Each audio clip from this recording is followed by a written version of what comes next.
Hello friends, welcome to my YouTube channel. दोस्तों बहुत बहुत स्वागत है आपसे अपने YouTube channel Pritam Bhojpuri news में। तो दोस्तों आज हम बात करने वाले हैं ऑल इन वन खबर में। दोस्तों पहली खबर आ रही है प्रवेश लाल यादव की तरफ से। उनका मूवी शूटिंग चल रहा है जिसका नाम है धुंधट में शूट डाला। तो दोस्तों उसकी कुछ तस्वीरें आप हमारे स्क्रीन पर देख सकते हैं। तहसील जी कमेंट में जरूर बताएं। तो दोस्तों अगली खबर आ रही है अंकुश राजा की तरफ से। उनका आज जाना आ रहा है world wide record Bhojpuri YouTube channel से जिसका नाम है इंद्रासन डोले। नवरात्र में इसे 5:45 पर रिलीज किया जाएगा वर्ल्ड वाइड रिकॉर्ड से।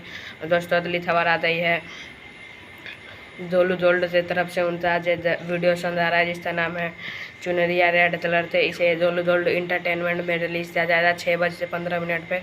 और अगली खबर है दिनेश लाल यादव निरहुआ की तरफ से। उनका आज मूवी साइन हुआ है दोस्तों, जिससे निर्माता है जिससे प्रोड्यूसर है प्रेम राय और डायरेक्टर है प्राद पाटिल।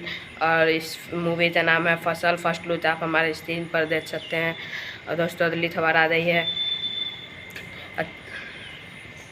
खेसारी लाल यादव की तरफ से। उनका आज एक बहुत ही शानदार मूवी जाना आ रहा है जिसका नाम है इस सप्ते मम्मी मेला नहीं खेला था। दोस्तों इसे रिलीज़ किया जाएगा खेसारी म्यूजिक वर्ल्ड पे और इसे रिलीज़ किया जाएगा सुबह में 5 बजे। और अगली खबर आ रही है दोस्तों पवन सिंह की तरफ से। उनका लंदन से फ़ोटो आया है जिसे आप अपनी स्क्रीन पर देख सकते हैं। कैसा लगा है कमेंट में ज़रूर बताएं। और वीडियो अच्छी लगी हो तो लाइक कर दीजिए। चैनल पर नए तो सब्सक्राइब करते बेल आइकन जरूर दबा लें ताकि हमारी वीडियो की लेटेस्ट अपडेट सबसे पहले सबसे तेज़ आप तक पहुँचे प्रीतम भोजपुरी न्यूज़ के माध्यम से। जय हिंद, जय भारत।